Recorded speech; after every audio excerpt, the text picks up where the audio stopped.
Tonight, we're exploring everything you can't see, the hidden forces, the tiny lives, and the invisible patterns shaping your world right now. We'll follow the air that moves in silence, the light your eyes can't catch, the time that flows without shape, and the thoughts that glow unseen inside your mind. Because behind every visible thing, there's a universe quietly at work, delicate, invisible, and full of wonder. If these peaceful journeys help you relax, I'd love for you to subscribe and join us again. And tell me in the comments, where in the world are you watching from tonight? Now take a slow breath, let your eyes grow heavy, and your curiosity drift. Together, let's step softly into the hidden world and see what can't be seen. Chapter 1. The Air You Breathe. Think about the last time you really noticed your breath. You probably didn't think about the tiny invisible storm happening inside that simple inhale. A single breath holds trillions of molecules, each moving in patterns too fine for our eyes to follow. Most are nitrogen and oxygen, the reliable mix that fuels your cells and keeps you upright and thinking. But the rest, the tiny traces, are where the story gets poetic. Water vapor from a shower you took weeks ago, a whisper of someone's perfume from across the street, exhaust from a city bus. Some molecules are ancient, literally. When you inhale tonight, some of those molecules may have hitchhiked through time. Oxygen that once filled the lungs of someone who lived centuries ago, or carbon that took a tour through forests, coal seams, and ancient seas long before humans existed. Even a tiny fraction of the air you breathe could include atoms that were around when dinosaurs roamed. Not whole dinosaur breath, but the same atoms reassembled over eons. That thought makes the air feel less anonymous.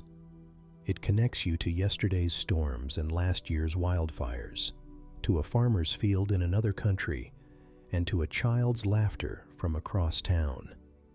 Breathing becomes an act of quiet partnership with the planet. And because air moves, your breath is also an exchange with everyone around you, a gentle push and pull of shared molecules. It's one reason indoor air matters, and why opening a window can feel like flipping on the lights. But it's not just about freshness. The composition of the air affects mood, focus, sleep, and how your body repairs itself at night. So next time you pause, put a hand on your chest and feel the rise and fall. That subtle rhythm links your story to the planets. And when you exhale, imagine that you're sending a tiny greeting back into the web of air. Your personal note on the 1,000-year-long conversation happening above and around us. It's a small ritual that costs nothing and binds you a little closer to every other breath on Earth. Look closer. Your lungs are not empty rooms, but folded, living pockets where air spreads into networks of tiny sacs called alveoli, each thinner than a sheet of paper and built to swap gases with your blood. Those sacs are wrapped in tiny blood vessels so close that oxygen slips across in a heartbeat, hitching a ride to cells that use it like a match to burn fuel and make motion, thought, and life. When you feel breath catch in your throat during a cold, or take a lung-expanding inhale at the top of a hill, you're tuning into the mechanics and memory of air. Little physics lessons happening under your skin. Those tiny lessons are personal. A smell can trigger a whole afternoon from childhood, because molecules land on receptors in your nose and send lightning-fast signals to memory centers in your brain. It's a reminder that the invisible world has texture and history, and that being mindful of the air that fills you is a way to honor those connections. If you want to test this right now, step outside for one deep, deliberate breath. Inhale slowly through your nose. Feel the air move into the low part of your lungs. Hold for a heartbeat if you like. Then let it go gently. As you do, think of one place whose air you miss. A beach, a mountaintop, a childhood backyard. Picture the taste of that air and how it changed your mood. This isn't airy-fairy. It's biology. Smells and gases interact with receptors on your cells and with microbes in your nose and mouth, shaping tiny cascades of chemistry that touch your hormones and nervous system. All of this adds up to the simple truth. The air you breathe is not empty. It's a living, moving record of planet-scale processes and tiny personal moments, and that makes each breath a vote. Every time you choose to open a window, plant a tree, bike instead of drive, or simply turn off a polluting appliance, you are nudging the composition of the air around you, and, unknowingly, the future recipe of every breath your children will take. If that feels like too big a task, remember, the most effective choices are the small, consistent ones you can actually keep doing. So, breathe with attention, not anxiety. Notice what changes when you let yourself take full, calm breaths instead of rushing through them. Your pulse, your focus, your patience. Later, when we look at air quality and policy in the next section, keep this personal picture in mind. The technical charts are real, but each data point represents a neighbor, a tree, a morning you haven't yet lived. For now, keep breathing and notice the invisible bridge beneath your ribs, a quiet, constant reminder that you and the planet are part of the same ongoing story. In the next section, we'll unpack how polluting our shared air changes those intimate links, and what small, everyday decisions make the biggest difference. Next, we'll examine how cities and choices shape air, plus practical steps. Chapter 2. The Invisible Ocean of Light. Think about the last time you stepped out into the sun and felt that gentle warmth on your face. You probably called it sunlight, plain and simple. But what you felt is only part of the story. What your eyes see is a tiny strip of a much larger phenomenon, an ocean of light that surrounds us, most of it invisible. We live inside it, swim through it every moment, but our eyes can only peer through a little window. Start with the red end of the rainbow. Past the deep, familiar reds lies infrared, light your eyes can't catch, but your skin certainly can. Hold your hand a few inches above a cup of coffee and you feel the heat. That warmth is a dance of infrared photons hitting your skin. When you stand in front of a space heater, when a car's hood warms in the sun, when you hug someone and feel their body heat, you're sensing infrared. It's intimate and immediate, yet invisible. We interact with infrared in ways we take for granted. The little click from the remote control is actually an infrared signal telling the TV what to do, a coded language of invisible light. Thermal cameras translate infrared into visible colors, so firefighters can find people through smoke, homeowners can check for heat leaks, and doctors can spot inflammation. Once, on a cold hike, I pulled out a handheld thermal camera and watched my dog's ears glow in the image like little warm islands. It made something ordinary suddenly scientific and beautiful. Now slide the spectrum toward violet. just beyond the blue your eyes can see is ultraviolet, shorter wavelengths with more energy. Ultraviolet doesn't paint the world for us, but it does for other creatures. Bees and some birds live in a world subtly different from ours. Flowers that look plain to you and me bloom with secret signs in UV, bullseye patterns and stripes that guide pollinators straight to the nectar. Imagine walking through a garden where each blossom is graffiti coded in a language you can't read. To a bee, the garden is a glowing map. Ultraviolet is also why sunscreen exists. UV photons carry enough energy to damage skin cells and cause burns. That invisible radiation is constantly arriving from the sun even when the day looks overcast. And our bodies and modern products have evolved and been engineered to deal with it. Ever seen laundry glow under a black light at a party? Optical brighteners in detergents absorb UV and re-emit it as visible light, making whites look whiter. And if you've ever shined a UV lamp on a scorpion, you'll have seen it fluoresce eerily in the dark. Another reminder that what looks muted to us can be vivid in another slice of the spectrum. Stretch both directions farther, and the oddness deepens.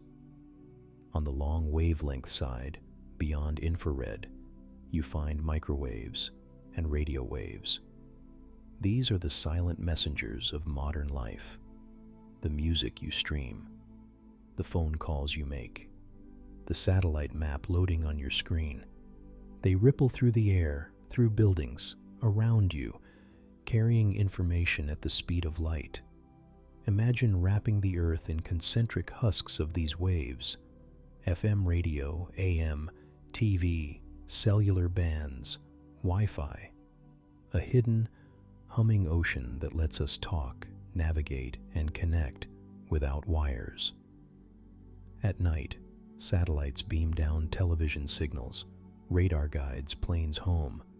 Your watch syncs to a network, all riding on wavelengths your eyes can't see.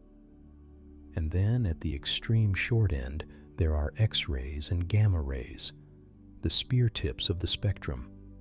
These are high-energy photons created in violent places, the innards of hospitals where X-rays check broken bones, the cores of stars, and unimaginably powerful cosmic events like supernovae and gamma-ray bursts.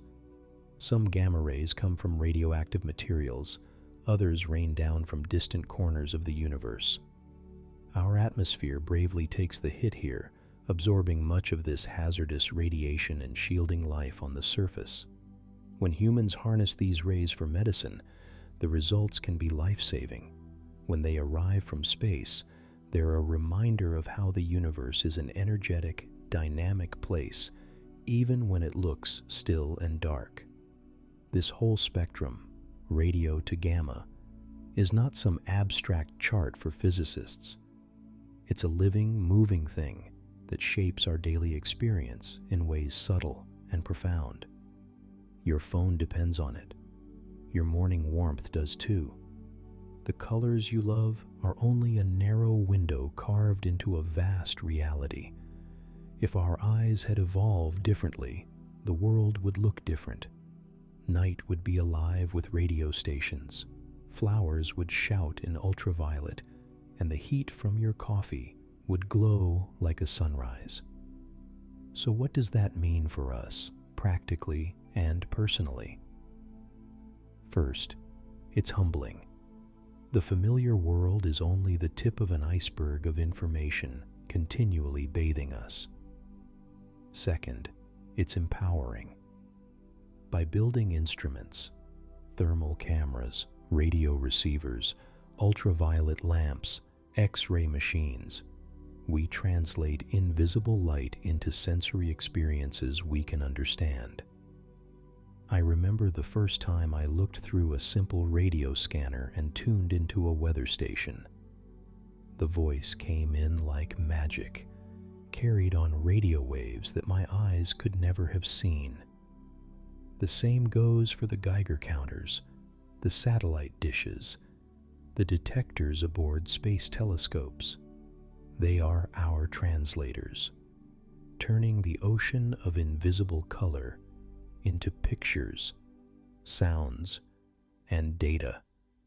So when you feel the sun on your skin, when your phone rings, when a flower smells sweeter than it looks, remember, you're touching only a thread of a massive secret ocean of light.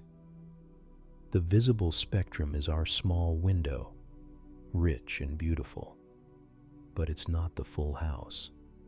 And if you're curious, all you have to do is look beyond that window. The tools to reveal the rest are waiting just outside, translating the invisible into the stories we can finally see. Chapter 3. Sound. Think about the last time you had a conversation in a quiet room. You look at the person, you watch their lips, but what actually carries their words to your ear is invisible motion, air trembling, molecule to molecule, like an unseen conga line passing along a message. When you speak, your vocal cords vibrate. That vibration pushes on the layer of air right in front of your mouth and sends out a pattern of pressure changes.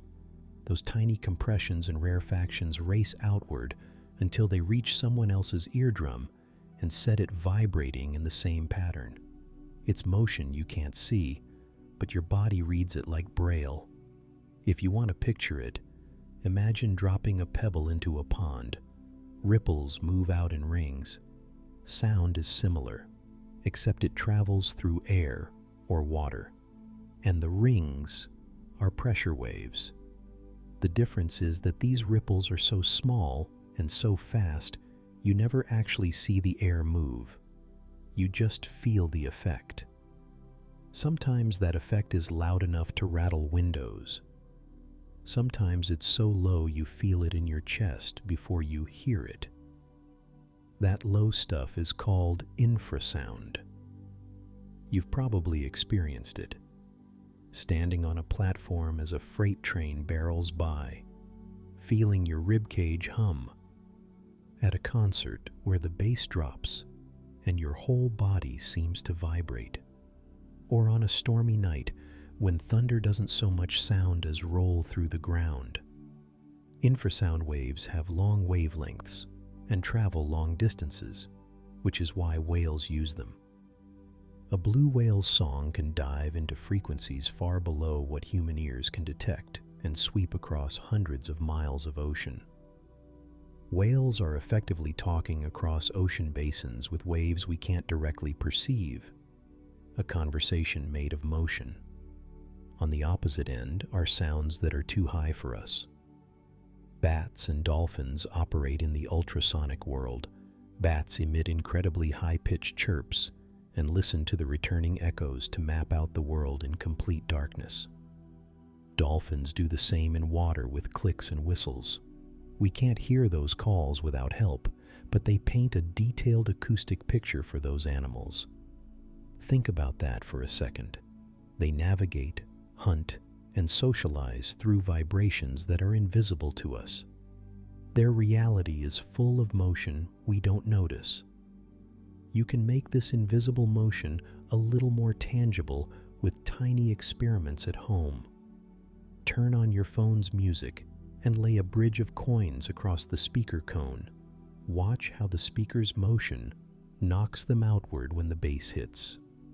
Put a lit candle near a speaker and feel the flame flicker as the air pressure changes. Hold your hand a few inches from a speaker and you'll feel the rush of air with each beat. If you have a tuning fork, strike it and touch it to a table. The wood will carry and amplify the vibration, and you'll hear and feel the sound differently than if you hold the fork in the air. Small things make the invisible visible. Technology leans on these invisible motions all the time. Sonar sends out pulses and listens for echoes, mapping underwater landscapes the way bats map the night. Ultrasound scanners use high-frequency waves to make pictures of a developing baby or, in industry, to find cracks in metal. Even the simple act of turning on a radio is taking advantage of movement you can't see. Electromagnetic waves carry an encoded pattern, which the radio translates back into pressure waves of air we call sound. The world around you is constantly vibrating. Leaves on a tree respond to wind-generated sound waves. Buildings hum at certain frequencies during storms. Your coffee ripples when a neighbor starts a motorcycle. Most of the time, our brains filter these motions out, letting us focus on what matters in the moment. But every so often, a subwoofer thump, a thunderclap, the scratch of a violin, that hidden motion cuts through and reminds you that sound isn't just noise. It's physics in motion, traveling through matter, shaping the way creatures big and small experience the world. So, next time you're talking to someone standing at a show or walking under a bridge, remember there's an invisible choreography going on all around you. Your voice, a whale's song, a bat's chirp, they're all the same kind of thing. Pressure waves moving through a material, carrying information and energy. You can't see the motion itself, but you can watch its effects, feel its pull, and learn to listen with more than your ears. Chapter 4. The Microscopic Universe. Let's shrink again. Not with camera tricks, but in our imagination, until the world we know melts into a landscape of things too small to see. Every surface you pass, every breath you take, every drop of water you idly glance at, is alive with movement. That's not poetic license. It's the plain truth of the microscopic universe that lives all around and on us. Think about your hand right now. Run your fingers along the edge of a table, tap your phone, scratch your nose. Those actions leave and pick up scores of tiny passengers. Most of them don't want anything to do with making you sick. In fact, many of them are your allies. On your skin, for example, friendly microbes create a protective layer, occupying niches that might otherwise be taken by invaders. They feed on the oils your body makes. They send chemical signals to your immune system, and they turn the surface of your skin into a bustling neighborhood. When I was a kid, I remember getting a graze on my knee and thinking it was the end of the world. My parents would clean it, slap a plaster on, and somehow it always healed. I didn't know then that invisible helpers were already doing the hard work, breaking down debris, outcompeting harmful microbes, and signaling for tissue repair. It's a small comfort to know our bodies aren't doing this alone. Move from skin to soil, and the scale of that hidden life explodes. A handful of healthy garden soil can hold billions of bacteria, fungi, protozoa, and microscopic animals. They're the architects of the ground beneath us, decomposers that break down leaves into nutrients, bacteria that fix nitrogen from air into forms plants can use, fungi that thread through roots and shuttle water and minerals. If the surface world is a city, soil is a living metropolis with invisible infrastructure, roads, supply chains, and recycling centers that keeps ecosystems running. Water is its own microcosm, a clear pond, a stagnant puddle, even the water in a glass left out overnight. Each contains entire communities. Algae paint the surface with color and oxygenate the water. Single-celled protists dart around like tiny predators and prey. Diatoms, those glass-like microalgae, catch the light and glow like jeweled coins. Look through a microscope and the scene becomes theatrical. Spinning flagella, beating cilia, the slow amoeboid creep of an organism changing shape as it eats. Diatoms are a personal favorite, tiny, geometric, and absurdly ornate. Their silica shells are like miniature stained glass windows, patterned and precise.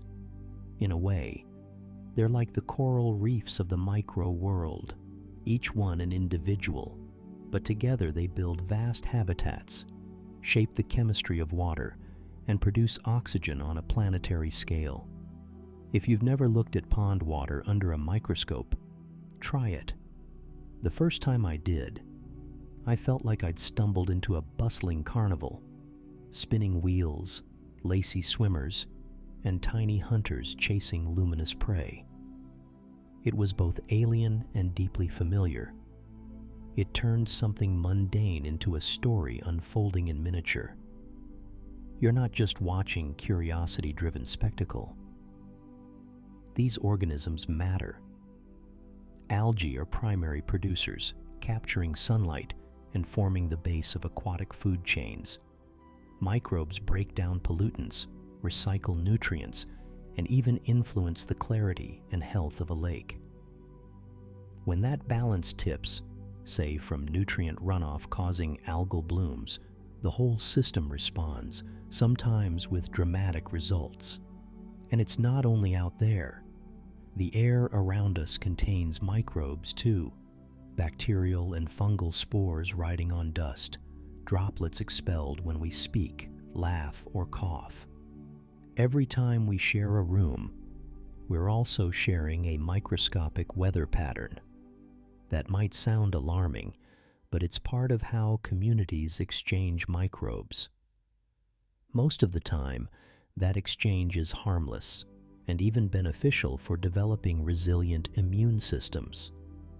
That's why a few everyday choices matter. Washing your hands at the right times, not sterilizing everything in sight, getting outside, letting kids play in dirt. These actions shape the communities of microbes you and your household carry.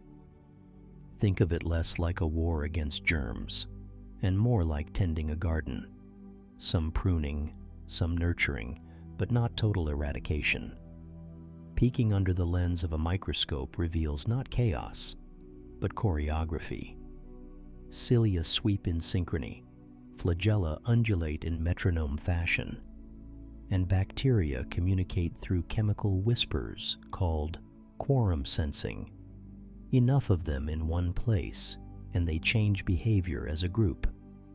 They form biofilms, construct mats, and even build microhabitats that other organisms depend on. There's something humbling in realizing that we're never truly alone. Every time I wash my hands or make dinner, an invisible cast of characters is present. That awareness shifted my perspective. I stopped thinking of microbes as invisible enemies and started seeing them as neighbors. Some are noisy, some quiet, some helpful, some occasionally troublesome, but all part of a balanced, living planet. So the next time you rinse a glass, walk through a garden, or blow out a birthday candle, pause for a moment and imagine the teeming life you can't see. If you're curious, try a simple microscope kit or visit a community lab. Swab a surface, make a slide, and watch a tiny world come alive. It's cheap, immediate, and oddly comforting to witness the continuity of life, from the enormous to the infinitesimal. What feels invisible is only invisible by scale. Zoom in, and you'll find ecosystems with rules, relationships, and rhythms. They protect, nourish, and remake the world beneath our feet and just beyond our breath. Once you start seeing that, the ordinary becomes extraordinary. a reminder that complexity often hides in plain sight. With that new sense of scale, let's widen the lens again and look at how these tiny actors influence larger systems, how the microscopic ties into climate, food chains, and our own health. Chapter 5: Gravity's Silent Grip. Think about the last time you dropped your keys. They slipped from your hand and, without that dramatic pause you might expect, hit the floor. You didn't see an invisible rope hauling them down. You felt the tug, the certainty. That certainty is gravity's silent grip. It's always doing work in your life, keeping your feet planted, making your coffee stay in the mug, holding the air around you so you can breathe. It's intimate and huge at once. Picture the ocean at the shore.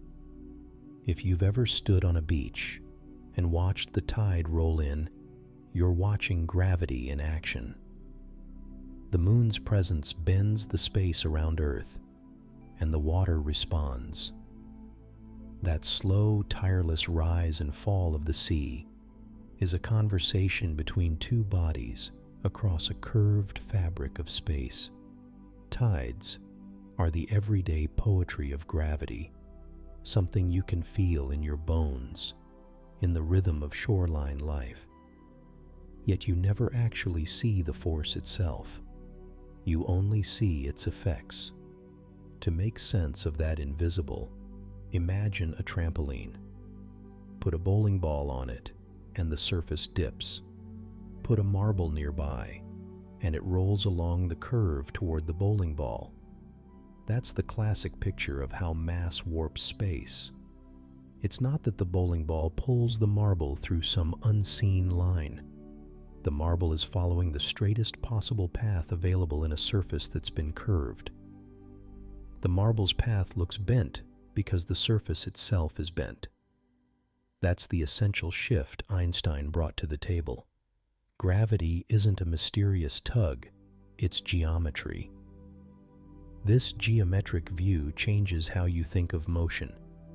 When you walk across a room, you are following a path through a landscape that the Earth has shaped.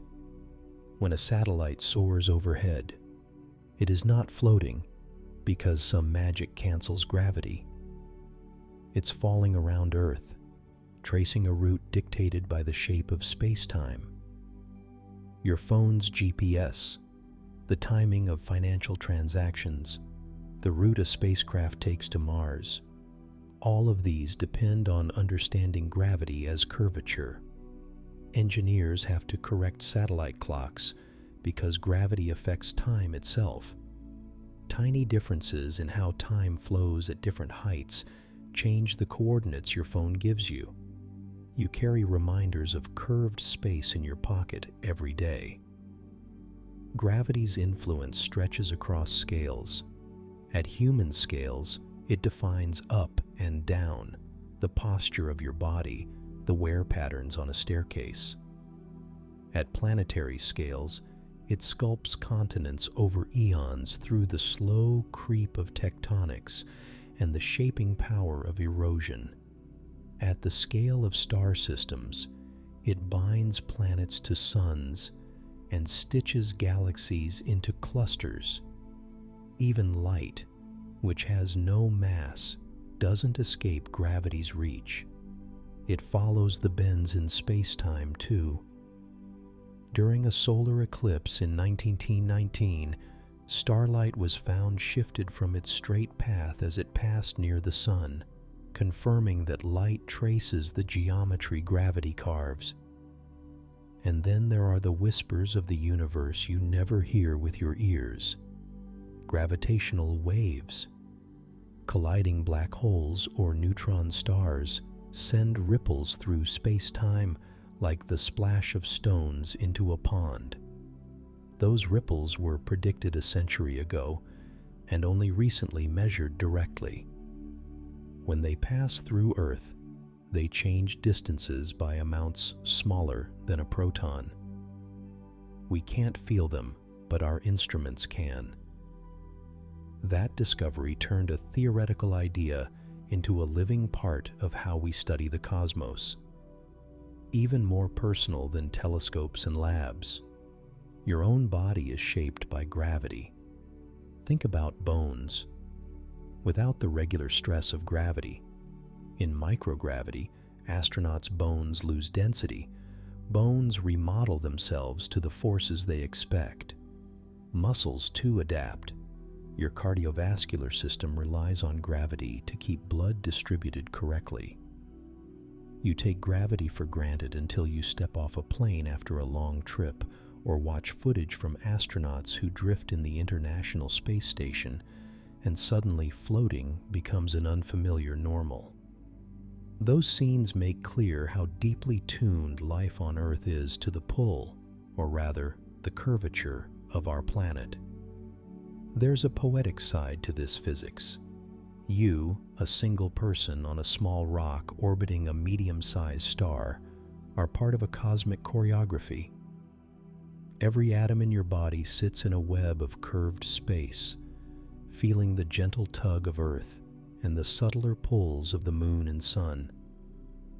Combined over billions of years, those pulls shaped climates, oceans, and the conditions that allowed life to flourish. You're literally living in the dent made by mass in the fabric of reality. But don't let metaphors make gravity feel passive. It's patient, yes, but it's also decisive. Black holes are the extreme punctuation marks of gravity. Where mass is squeezed into a compact enough space, space-time curves so steeply that not even light can climb back out. Those regions mark where gravity's geometry becomes so intense, our conventional intuition fails. Still, even there, the same principle holds. Paths through space are governed by the shape of space itself. We interact with gravity in ways that mix the ordinary and the extraordinary. When you step onto a scale, you're measuring how Earth's curvature directs your weight-bearing path. When a meteor streaks overhead, it's following a route shaped by both Earth's and its own motion through the same geometric arena. When engineers plot a slingshot maneuver past a planet to send a probe farther out, they are using the curvature of space to bend a spacecraft's path with finesse. Gravity is the stage and the director, invisible but absolute. So next time you stand by a window and watch the moon rise, or feel your stomach drop on a roller coaster, remember this. You are experiencing the geometry of the universe at work. You can't see the fabric bending, but every sensation, every orbit, every ocean current is a testament to that quiet shaping. Gravity doesn't shout. It doesn't slam doors or move mountains with drama. It molds, it directs, it organizes. It's a soft, relentless hand that has written the blueprint for everything that moves in the cosmos. As we move on, keep in mind that gravity's reach is both practical and philosophical. It grounds us physically, and it humbles us conceptually by showing how reality itself can curve in ways that change motion, time, and even our sense of cause and effect. Up next, we'll look at how scientists have mapped these curves and what surprising consequences that mapping has for technology and for how we understand time itself. Chapter 6. The Unseen Flow of Time. Time slips quietly. You don't see it move the way you see a train or a river, but you can feel it. A soft pressure at the edges of your day. Put your hand over your heart right now. Feel that steady drum? That's time you can almost touch. The counting of beats, the rise and fall of your chest. Take a deep breath and hold it for a moment. That pause is a little island carved out of time. Walk outside at dusk and watch the sky change. the slow tilt from gold to blue to black, and you can sense time acting, patient and sure. That intimate bodily sense of time sits next to another truth. Time is a physical thing, and it doesn't behave how our intuition would like. Einstein showed us that time isn't one size fits all. In his view, time is woven together with space into a single fabric, space-time. And that fabric can bend, stretch, and ripple, move fast, and time stretches out differently for you than for someone standing still. Get close to something extremely heavy, a planet, a star, a black hole, and gravity drags on time, making it run a little slower. It's invisible, yes, but it's as real as the pulse in your wrist. You might think that sounds like science fiction, but it's been measured.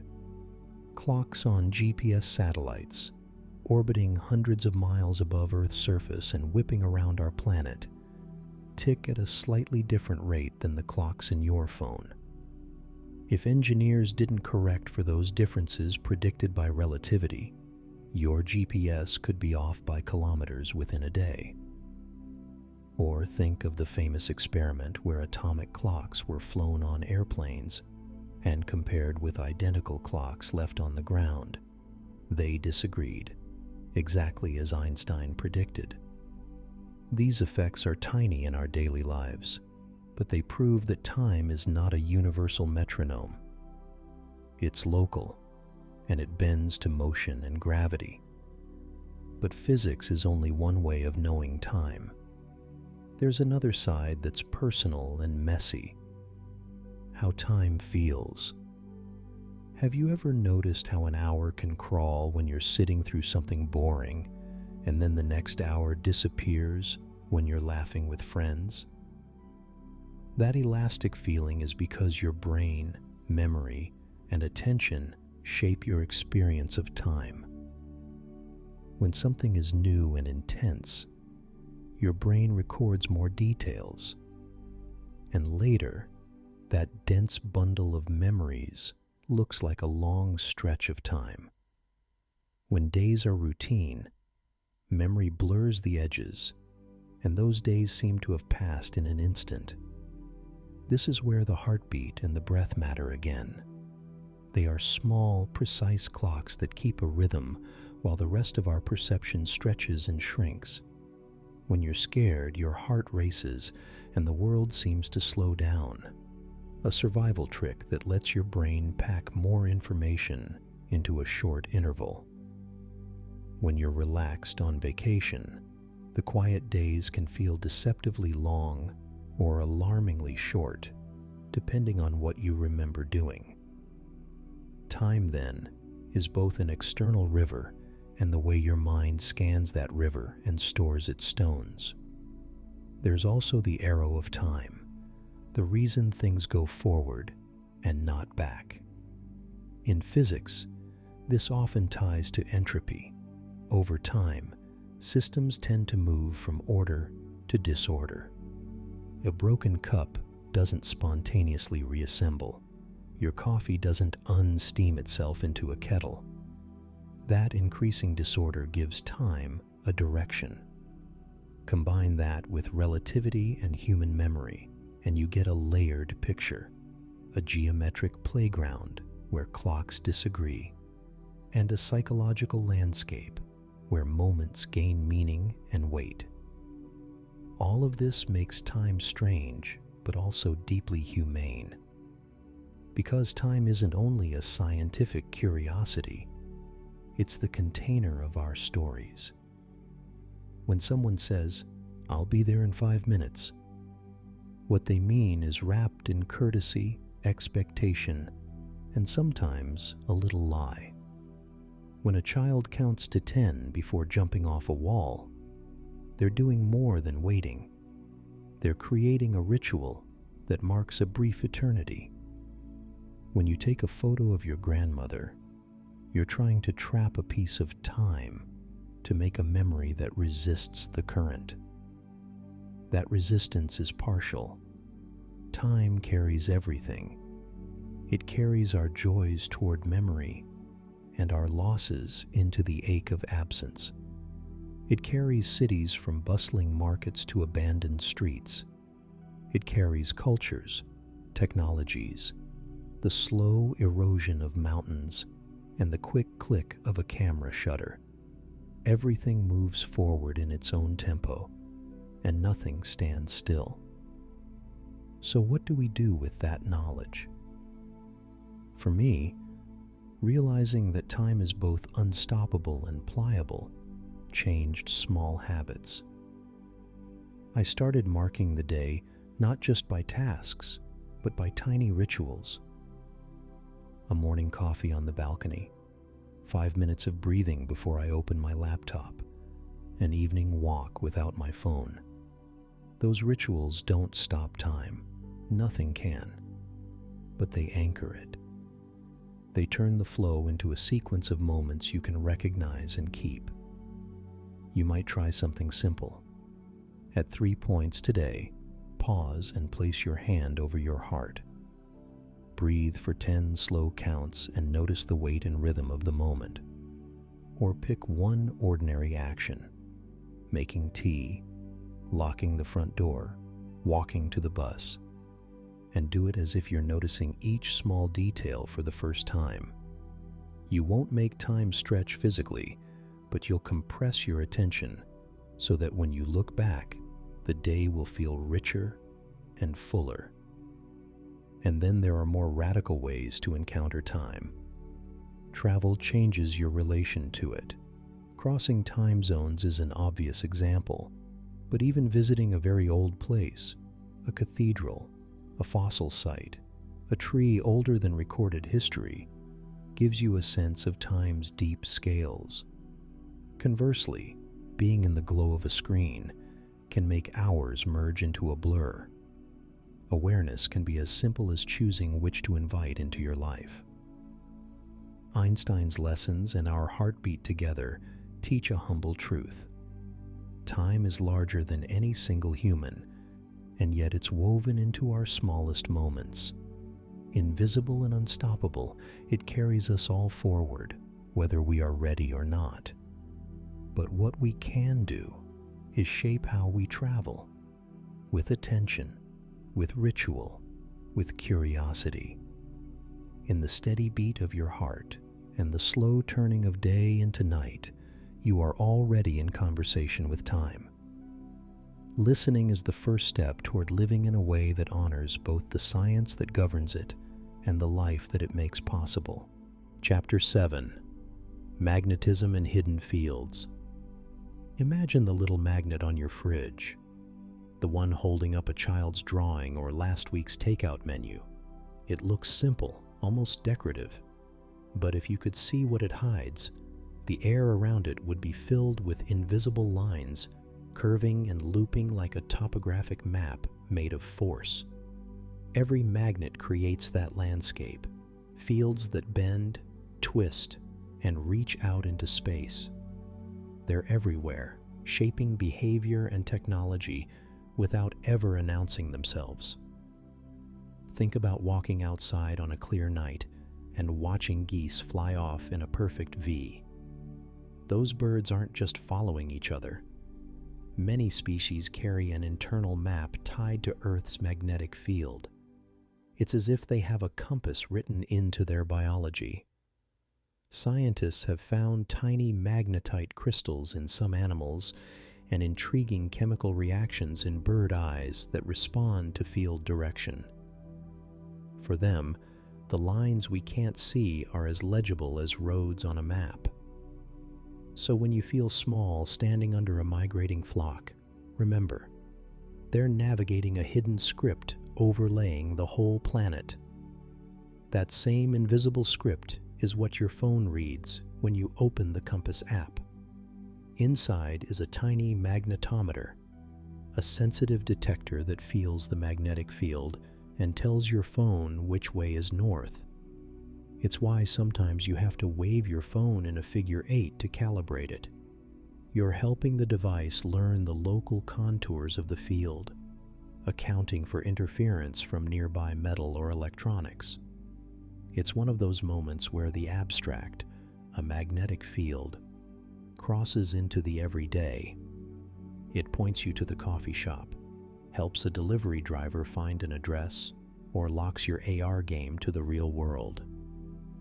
At a much larger scale, medicine leans on magnetism in ways that feel almost miraculous. An MRI scanner is, at its heart, a gigantic magnet. It lines up the tiny magnetic moments inside the water in your body, then nudges them with radio waves and listens as they relax back. The machine turns those responses into detailed images of your brain, your muscles, your organs, a kind of cartography made possible only by magnetic order at the atomic level. If you or someone you love has ever sat in that humming tube, that uneasy blend of claustrophobia and relief, you've been inside a magnetic field mapping the landscape of life itself. And then there are the magnetic tempests we never see coming, solar storms. The sun blasts charged particles toward Earth, and when they hit, our planet's magnetic bubble, the magnetosphere, bends and flexes. That dance produces auroras that spill color across the sky, the most visible symptom of a cosmic conversation. But the same storms can also flip switches in power grids, scramble satellite communications, and create GPS errors. I remember one night when an unexpected aurora turned the whole northern horizon green.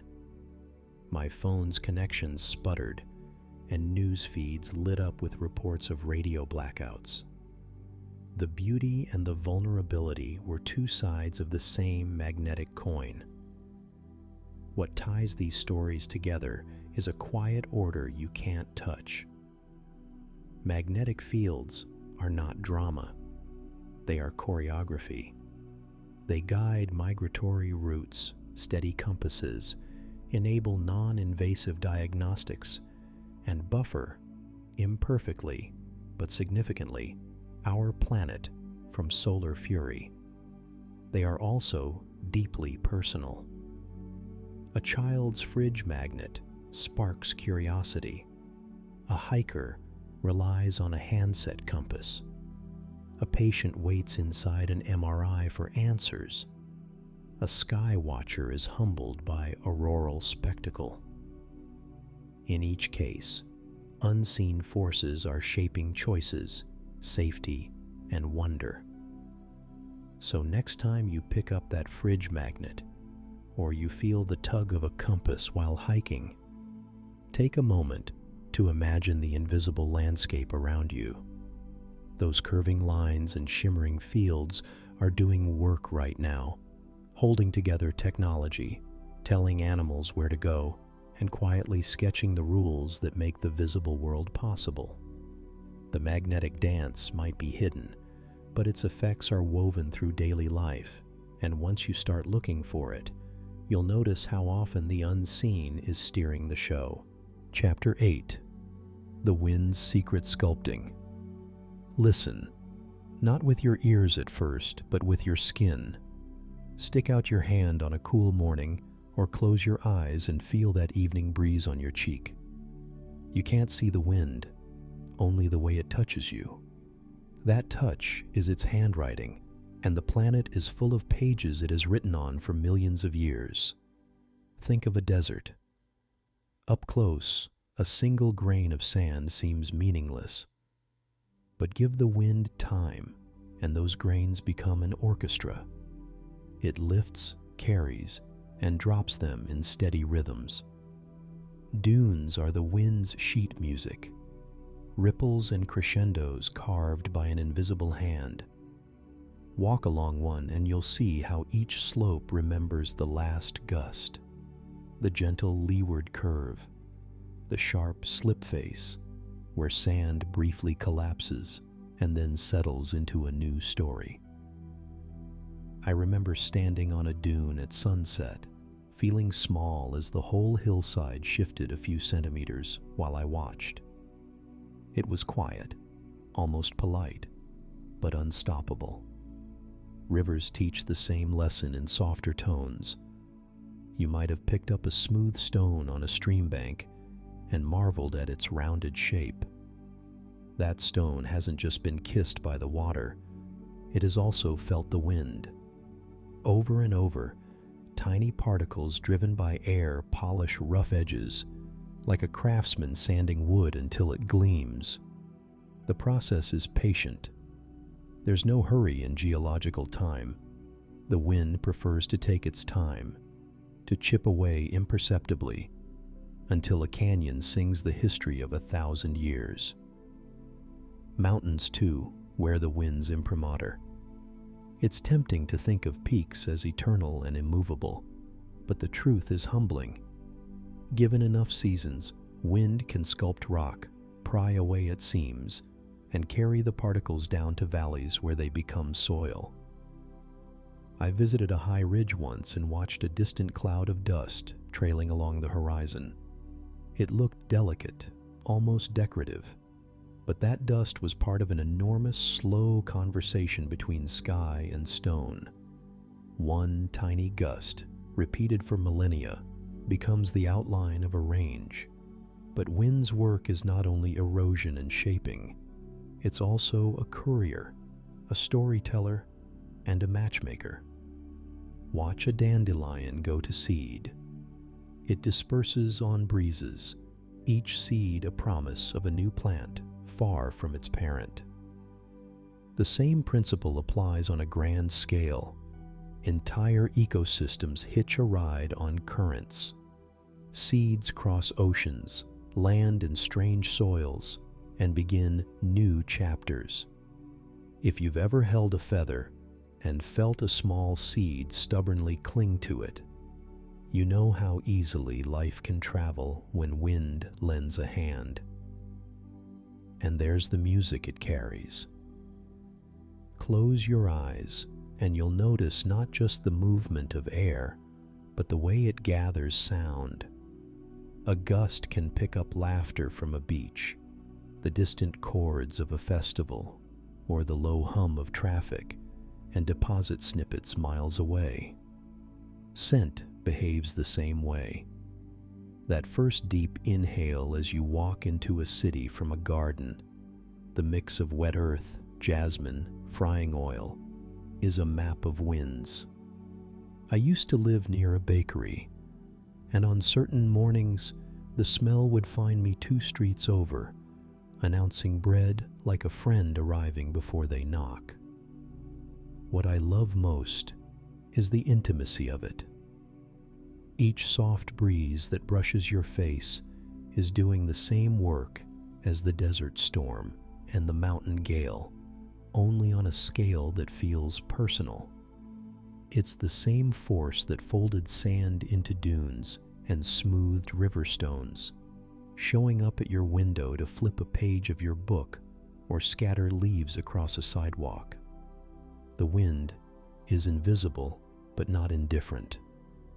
It is patient, and in that patience it changes everything around it, imperceptibly at first, then unmistakably. So next time you feel that brush of air, don't just shiver and move on. Put your hand out, close your eyes. Imagine the journeys those molecules have taken, lifting from a field, crossing a city, tracing a canyon wall. Picture the seeds and scents and song fragments they carry, and the quiet ways they have shaped the world. The wind doesn't announce its work with headlines.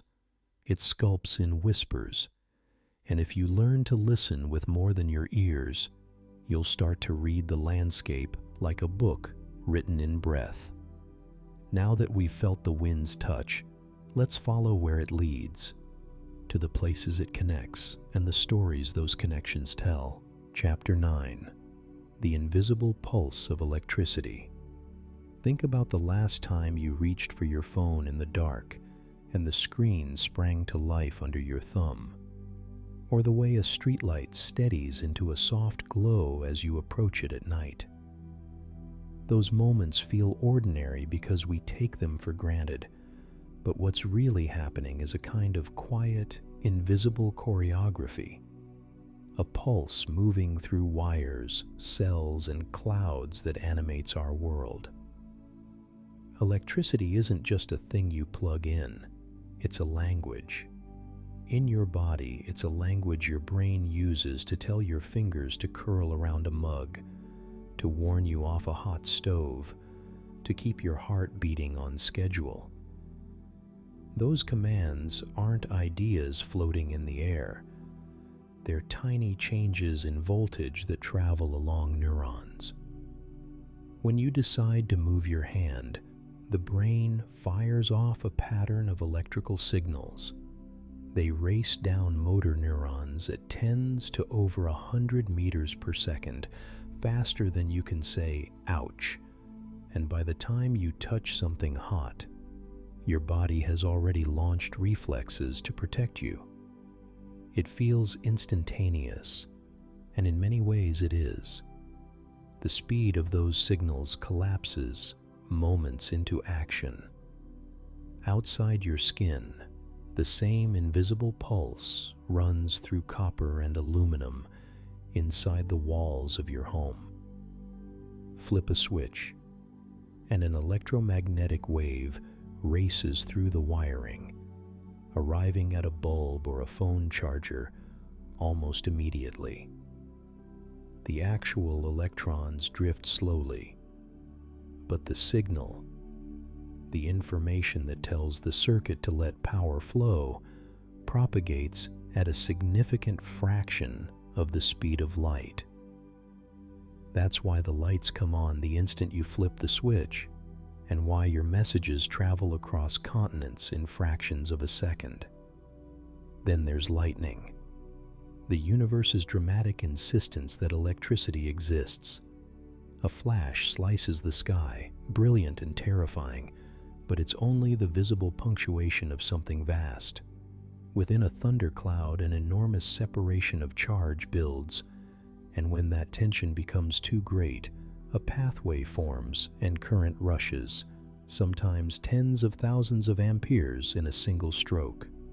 The lightning you see is a brief, stunning peek into the enormous energies electricity can marshal. Compare that to the tiny current trip you feel when you accidentally touch a metal doorknob after shuffling across carpet. The scale is different, but the principle is the same. It's all movement of charge seeking balance. Maybe the most personal place to notice electricity is inside your chest. Your heartbeat is literally an electrical rhythm. The sinoatrial node in your heart generates a signal that spreads through cardiac muscle in a coordinated wave, telling cells when to contract. That electrical pattern appears on an ECG as peaks and valleys, the map of a life-sustaining pulse. If that rhythm changes, your body feels it.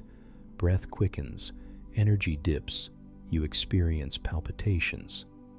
It's striking to imagine that the sensation you call feeling your heart is an electrical conversation happening millions of times a day with tiny voltages and carefully timed beats. And then there's the modern chorus of screens around us. Every glowing rectangle, every LED indicator, every server hums because electrons move where engineers design them to. Your laptop, your coffee maker, your city's lights are all nodes on an enormous, invisible network of currents and voltages.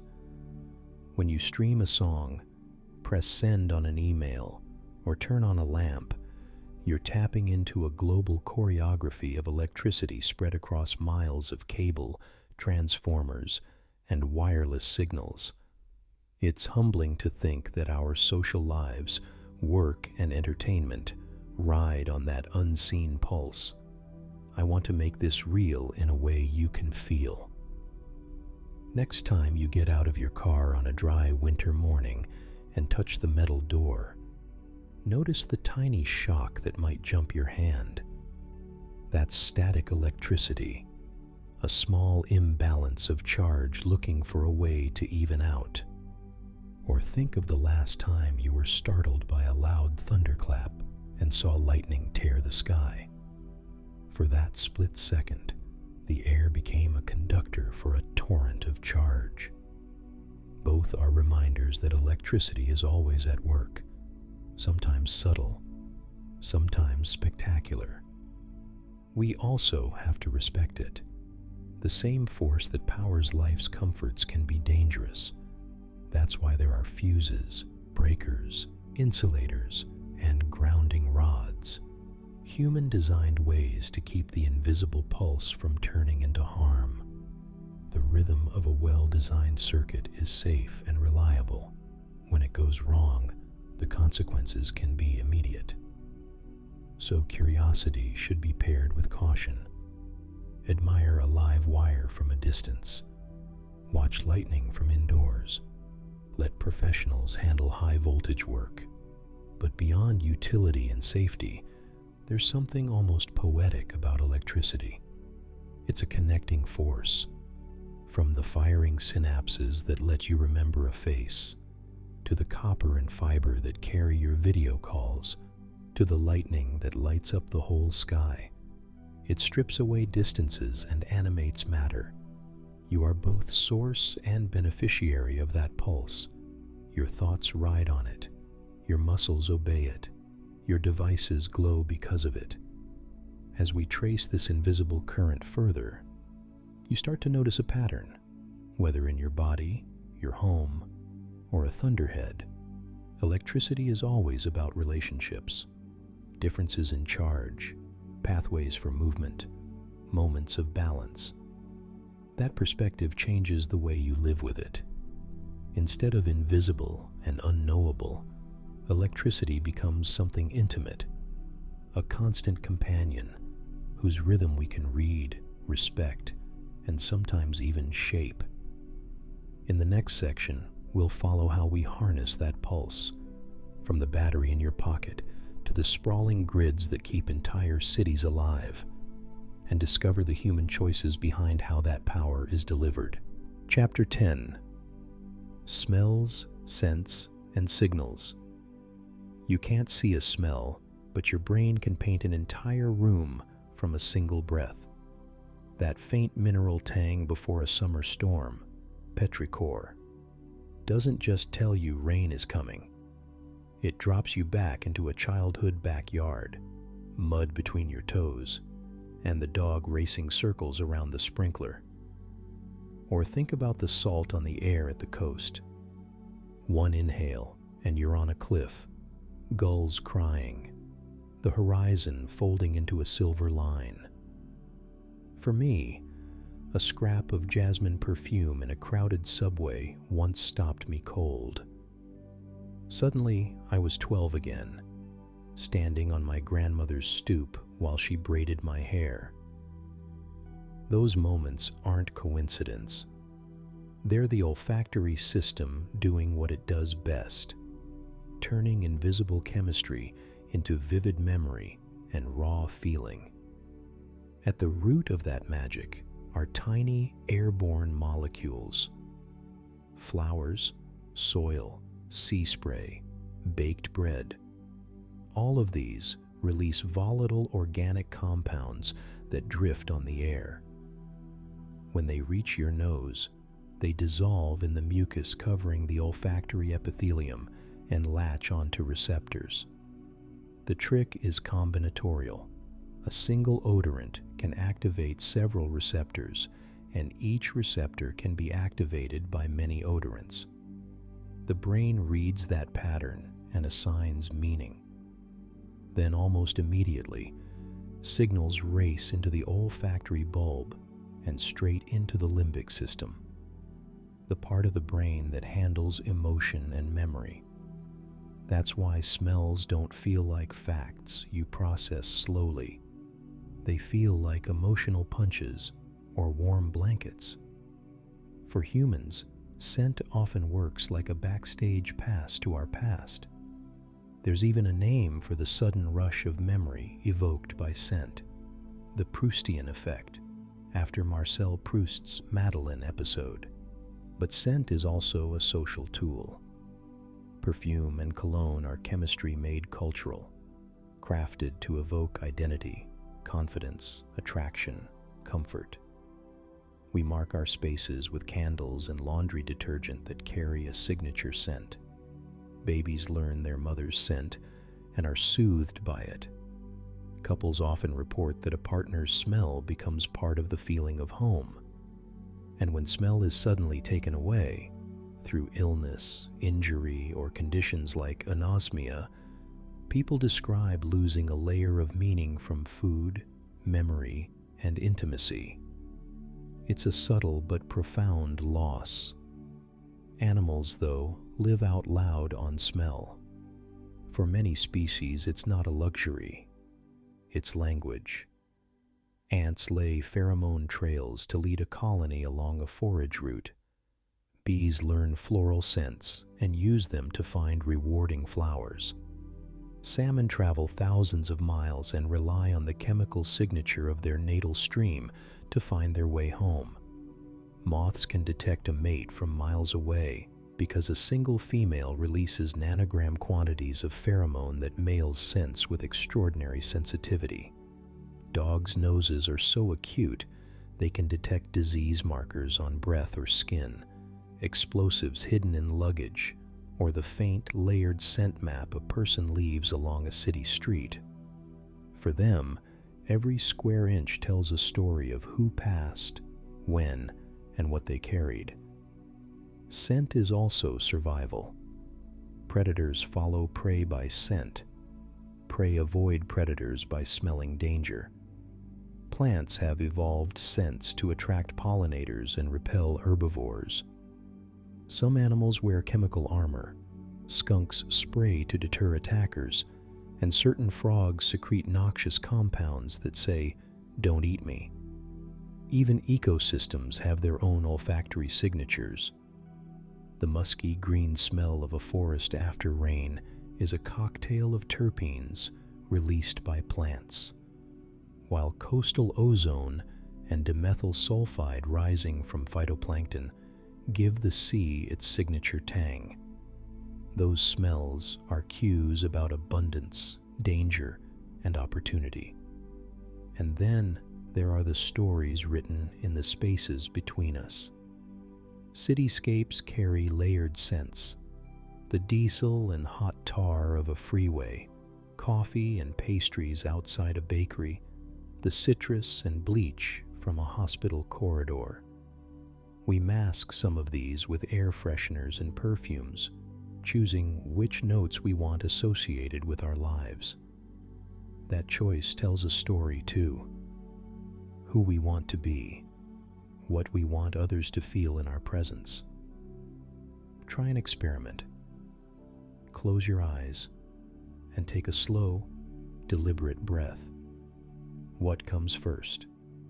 If nothing stands out, think of a place you haven't visited in years and imagine its smells. Let one scent surface and watch where it takes you. The places you visit in your mind will be as varied as the molecules in the air. A school cafeteria, a lover's shirt, the cool iron scent of a hospital room. Each one is a tiny archive, filed away in the wiring of your brain. We live in an era where smell matters in new ways, from scent branding in stores to the way designers add olfactory notes to make spaces feel warmer or more energetic. But it's also technology that warns us. Smoke detectors, gas sensors, and trained detection dogs translate scent signals into safety. And when smell changes, in a city, a childhood home, or on a loved one after illness, it announces something. Sometimes that something is subtle nostalgia. Other times, it's an alarm. Every breath you take carries invisible stories, written in chemistry and air. They arrive unannounced and immediately meaningful. The next time a scent nudges you into another time or place, don't push it away. Let it tell you its small, sharp story. It may be a memory, a warning, or an invitation, but it will always be more than a smell. Chapter 11. Invisible Forces of the Mind. Close your eyes for a second, not to escape, but to notice. What do you see? Maybe a flash of color, a face, a sentence you meant to write. Now open them. You didn't touch anything. Nothing changed in the room. Yet something moved inside you. A pattern of activity, a tiny electric thunderstorm, and a chorus of chemical whispers that produced that image. That sudden, private flicker is the whole point of this section. The forces that move us are invisible, uncolored, shapeless, but they are everything. Think of a single thought. It has no edges you can trace, no sound you can record, and certainly no smell.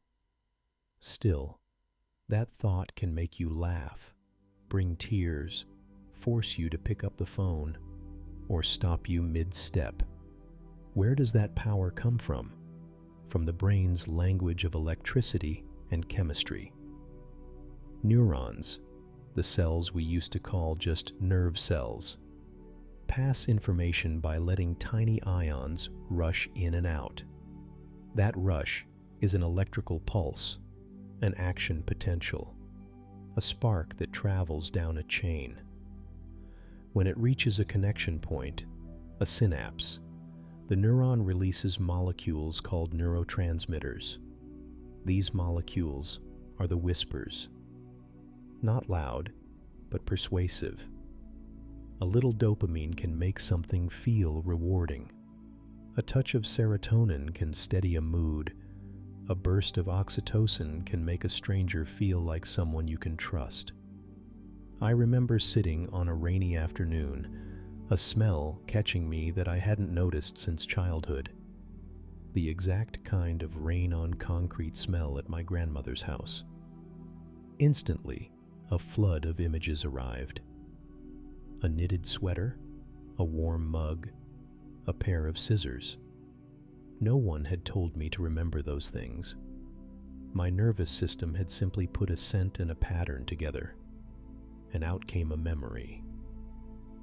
That's how memories usually work. Not like files in a cabinet waiting to be opened, but like stories reconstructed from bits of evidence gathered across time. A scent, a melody, a phrase in someone's voice. All of these are tiny triggers that set off the same invisible circuitry that once fired when the event happened. Dreams are another demonstration of the mind's invisible life. When we sleep, bodies rest, but the brain doesn't shut down. It rehearses, repairs, and reorganizes. Electrical activity moves through networks that have been active during the day. Chemical balances shift to promote different kinds of processing. That chaotic, sometimes nonsensical slideshow we call dreaming is the brain's late-night workshop, sorting memories and testing combinations. You awake with a half-strange image in your head, and for a moment it feels like you've been transported. But really, what transported you was a pattern of silent signals weaving together long-stored pieces of yourself into something new. Love is the most famous example people reach for when they want to prove the inward world has outsized power. Love has swelled songs and ruined sleep, but underneath the swoon are circuits and molecules, reward systems lighting up, attention systems narrowing, oxytocin and vasopressin changing how you bond. Those invisible forces can make you take risks, forgive mistakes, or pull away when threatened. It feels mystical because the mechanics are hidden and the subjective experience is so rich, but the physics and chemistry are utterly real. Recognizing that doesn't cheapen love, it deepens it. Knowing what moves you gives you a kind of intimacy with yourself. Billions of signals travel through a brain made of roughly 86 billion neurons, each with thousands of connections. That sheer scale is why your mind can hold stories. Not because a single neuron remembers, but because complex patterns repeat and reinforce. Habits form when the same pathways fire again and again, making the route smoother. Trauma and fear carve different, harder to erase pathways. Therapy, practice, or a new relationship can lay down alternate trails. In other words, the story you live is not fixed. It's a dynamic script written by invisible actors. You can't see the ink, but you can change what gets written. This hidden cast also explains why two people can witness the same event and come away with very different inner stories. Each brain filters experience through prior patterns, expectations, and biochemical states. You might remember a compliment and carry it all day. Someone else might dismiss it because their internal narration is harsher. That is both humbling and liberating. It means your internal world shapes your reality far more than you may realize, but it also means you can influence that interior world. So how do you work with these invisible forces? Start small and be curious. Notice what sparks you. A song that shifts your mood, a phrase that triggers anxiety, a gesture that reassures you. When a pattern repeats, ask where it might have started. Practice new actions deliberately. Nerves respond to repetition. Rest well. Sleep is when the brain edits and integrates. Talk about your inner life with someone who listens. Language itself helps make the invisible trackable and transformable. Practices like mindfulness or focused breathing don't conjure colors or sounds for thoughts, but they do change the chemistry and timing of mental events, giving you a little more space between ignition and response. There's tenderness in admitting we are largely moved by things we cannot see. It's also a call to gentleness. If someone's anger or coldness is powered by a storm they didn't choose, holding a little compassion toward them, and toward yourself, is both practical and humane. Invisible doesn't mean unimportant. The soft, quiet operations of your brain produce your sense of guilt, your bursts of joy, your capacity to imagine a future. They are the engine of being.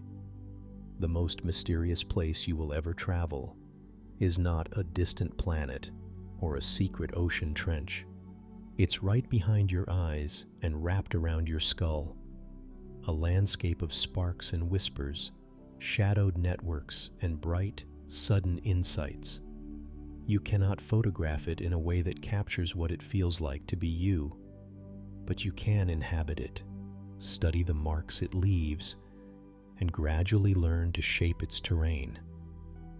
That inner world is unseen, yes, but it is by no means inert. It is endlessly alive, and every day you participate in its unfolding. Chapter 12. The Hidden Language of Atoms.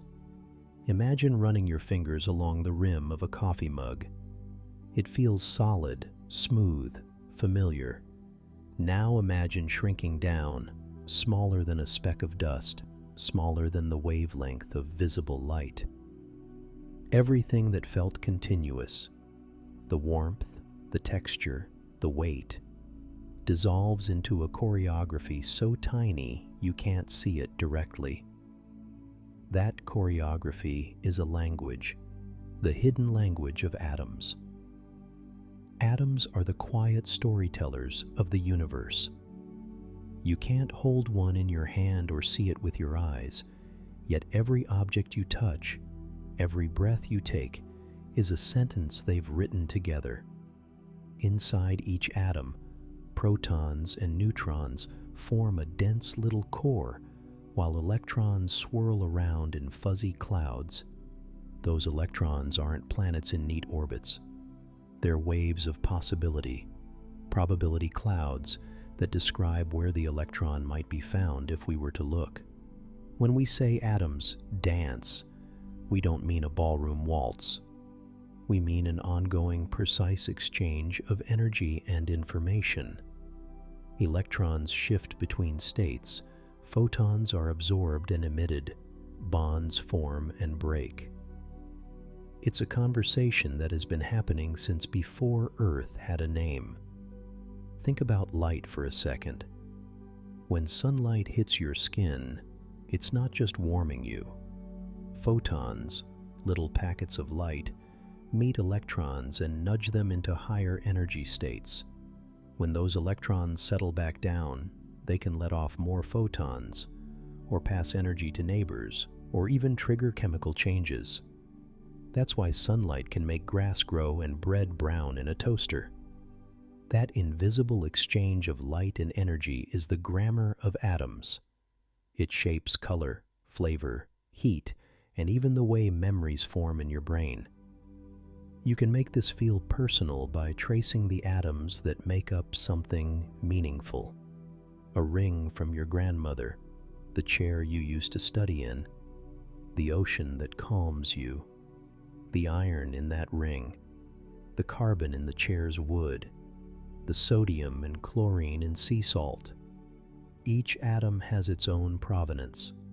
Many were born in stars.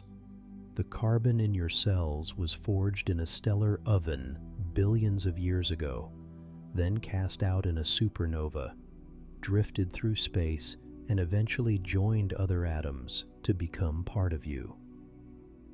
When you touch that ring, you're connecting with a lineage of matter that's older than any story your family tells. That's the intimacy of the atomic world, enormous timescales folded into the moment of touch. But atoms aren't just ancient, they're active. What feels solid is mostly emptiness held together by invisible forces. The space between a nucleus and its electrons is vast compared to the particles themselves. Yet when millions and trillions of atoms line up, their electromagnetic interactions, the push and pull of charges, the sharing and stealing of electrons, create the solidity and textures we live with. When you press your hand into clay, you're not compressing tiny billiard balls. You're rearranging electron clouds and nudging bonds to break and reform. That's why clay yields. That's also why a diamond shatters differently than glass.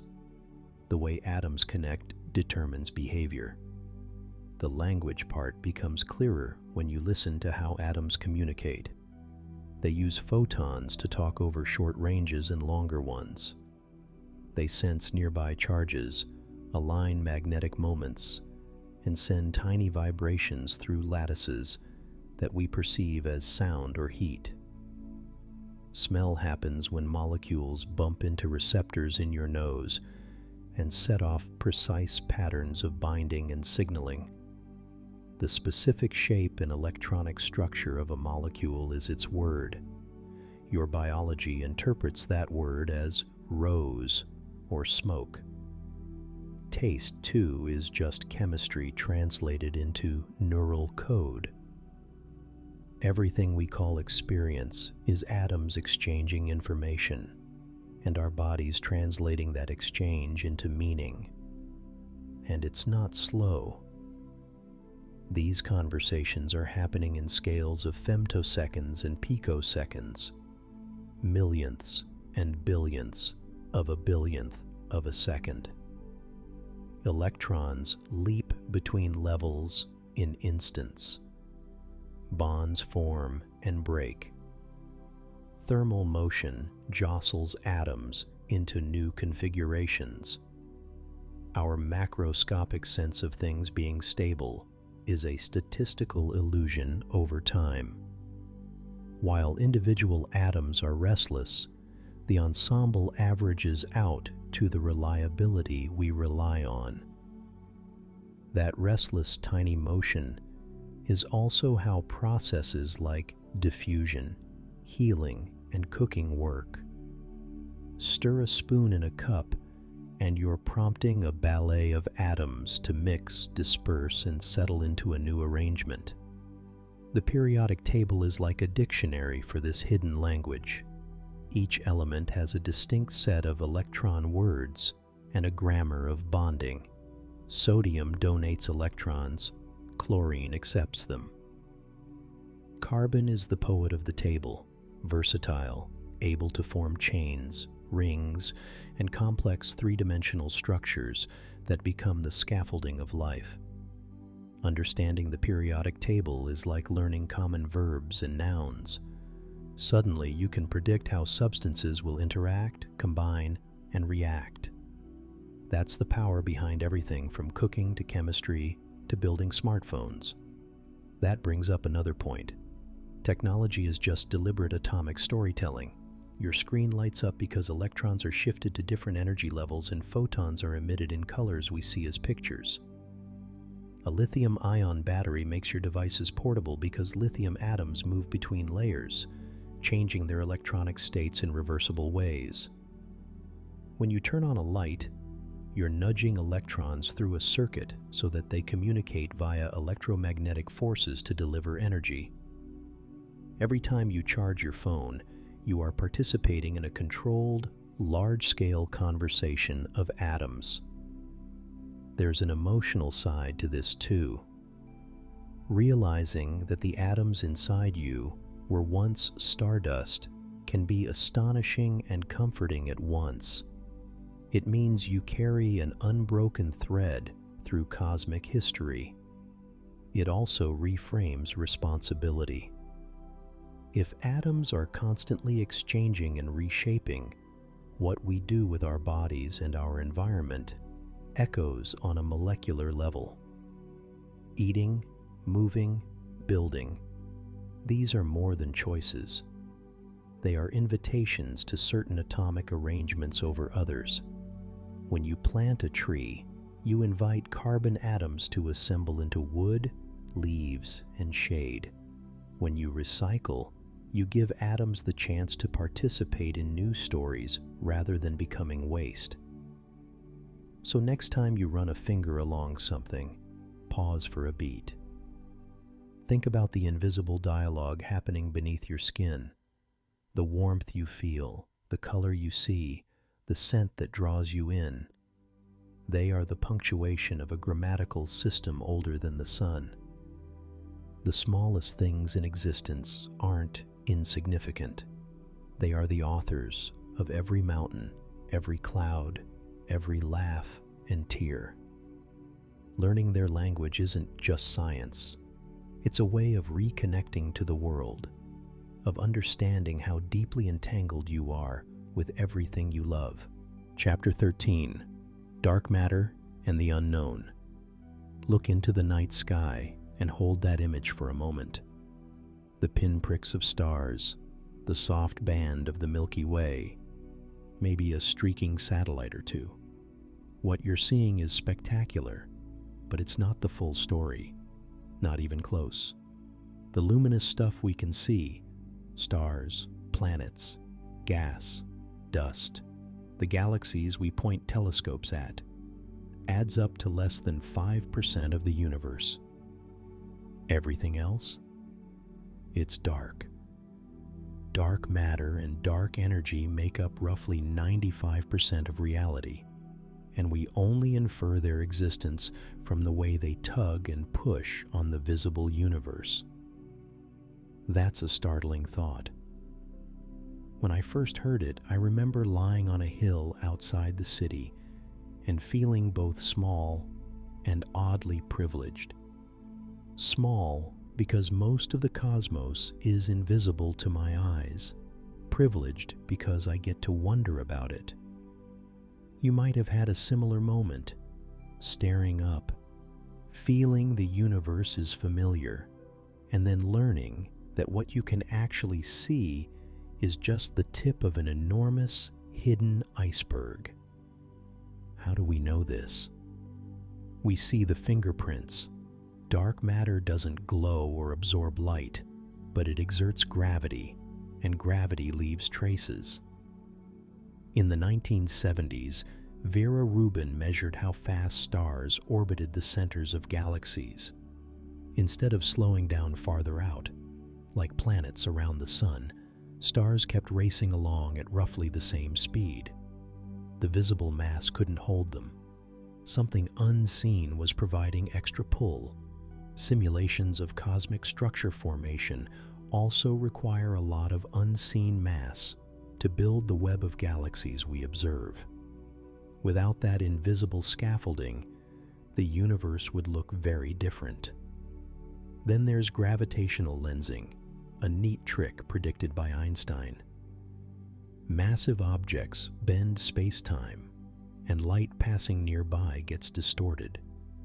When we map that distortion, sometimes the light tells us there's far more mass than the light itself could account for. One dramatic example is the Bullet Cluster, an apparent collision of two galaxy clusters, where the ordinary glowing gas got slowed down, while most of the mass, mapped via lensing, passed through. That separation between light and mass is one of the cleanest pieces of evidence that dark matter behaves differently from normal matter. So what is dark matter? We don't know. The leading idea is it's made of some kind of particle that doesn't interact electromagnetically. It doesn't emit, absorb, or scatter light, but it does feel gravity. Candidates have included WIMPs, weakly interacting massive particles, sterile neutrinos, axions, and more exotic possibilities like primordial black holes. Efforts to catch dark matter in the act are intense. Massive underground detectors try to spot rare collisions between dark particles and ordinary atoms. Axion hunts listen for tiny conversions of axions into photons in strong magnetic fields. Colliders like the LHC search for missing energy signatures that could hint at new particles. So far, though, the prize has been elusive. The data keeps whittling away at some theories while leaving others open. Then there's dark energy, which is in some ways an even deeper puzzle. In 1998, two independent teams measured distant type Ia supernovae to track cosmic expansion. They expected the expansion to be slowing down under gravity, but instead found it was accelerating.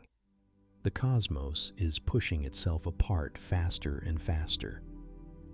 The simplest explanation is a cosmological constant, vacuum energy, a property of space itself that produces a repulsive effect.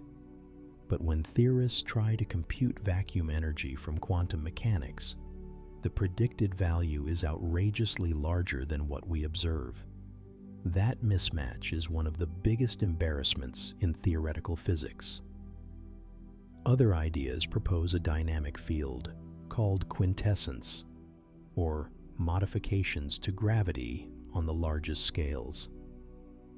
Observational programs, from supernova surveys to galaxy clustering and the cosmic microwave background, try to measure the expansion history and growth of structure to distinguish these possibilities.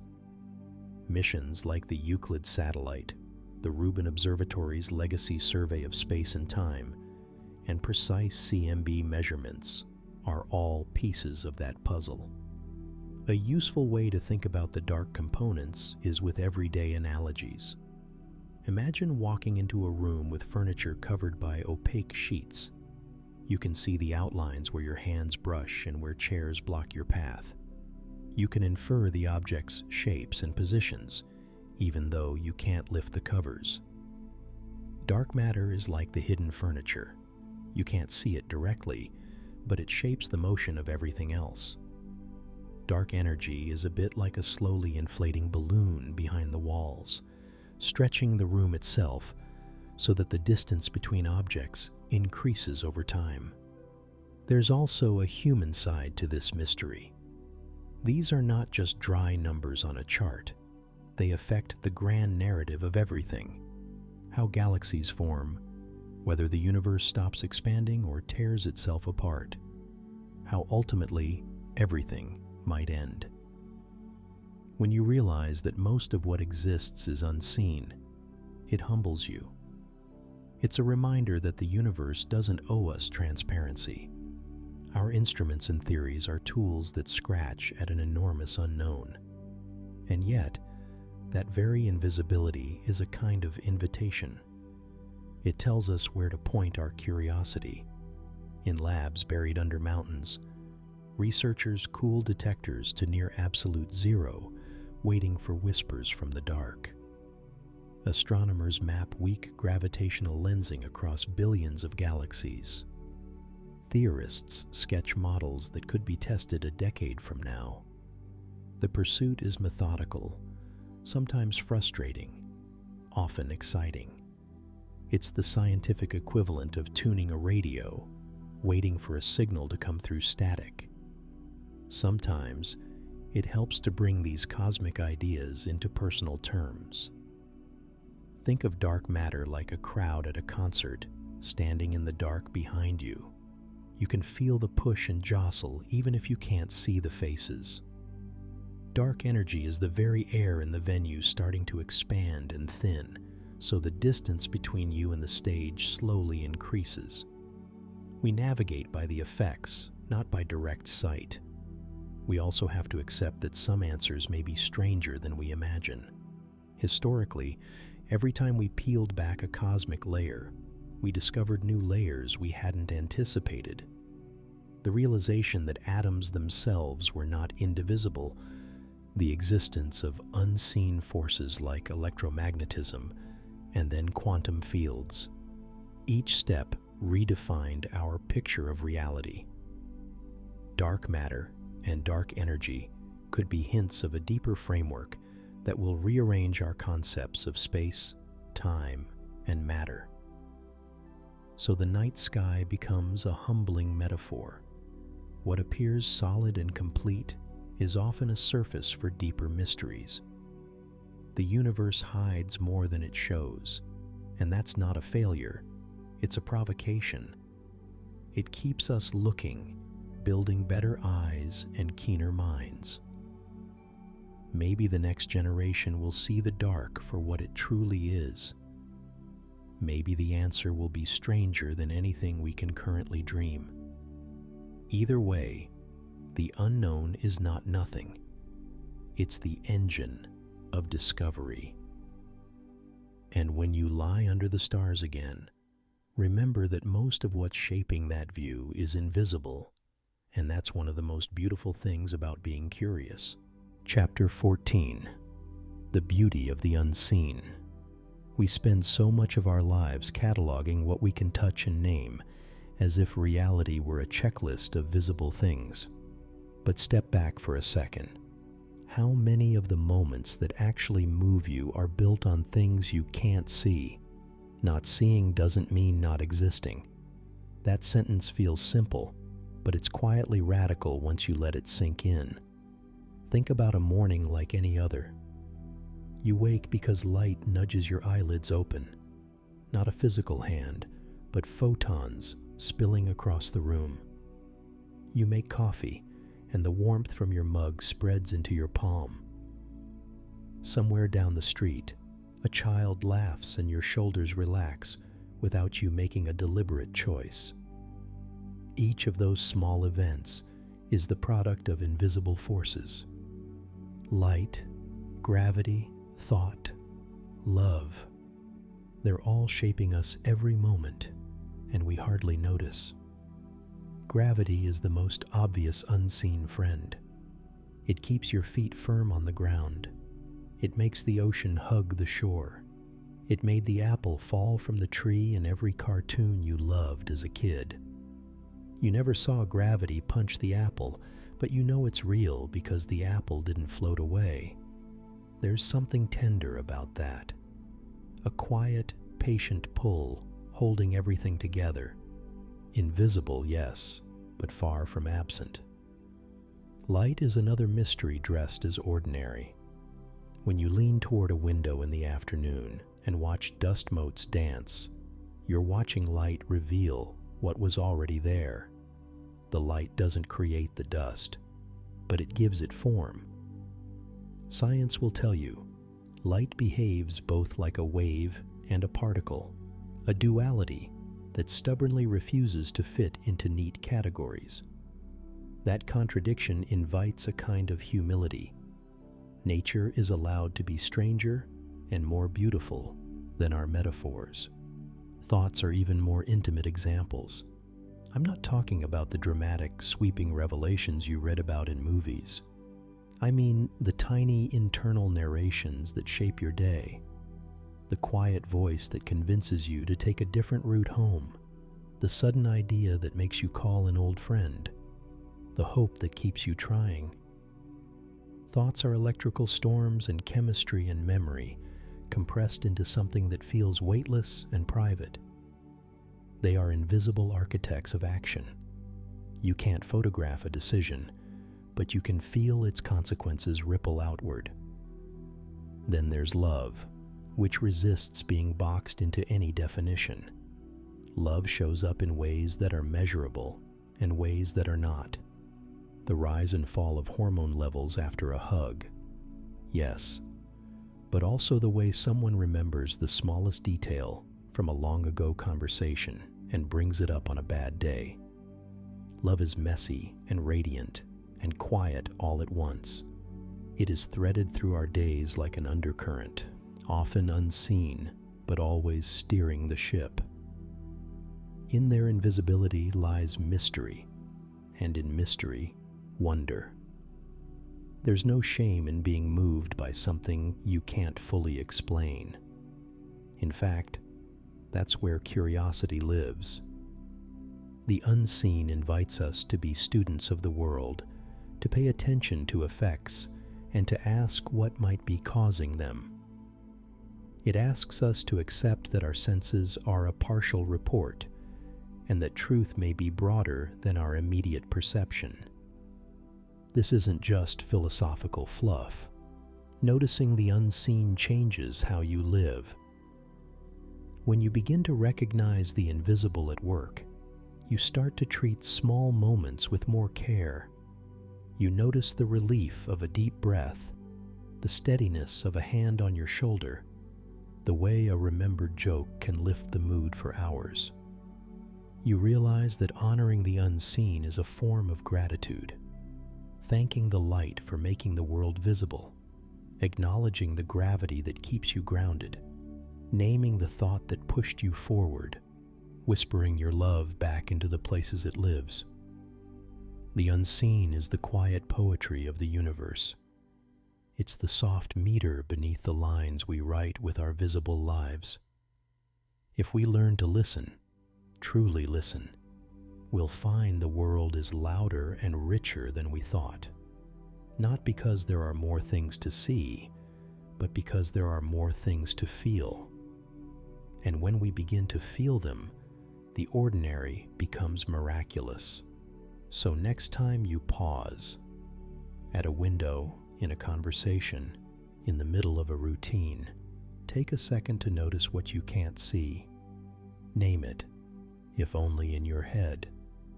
The pull that keeps you steady, the light that shapes the room, the thought that nudged you, the love that lingers. Let mystery be an invitation, not a problem to be solved. The unseen doesn't hide from you. It waits, quiet and patient, asking only that you look a little closer. Now the night deepens, and the invisible world moves around you.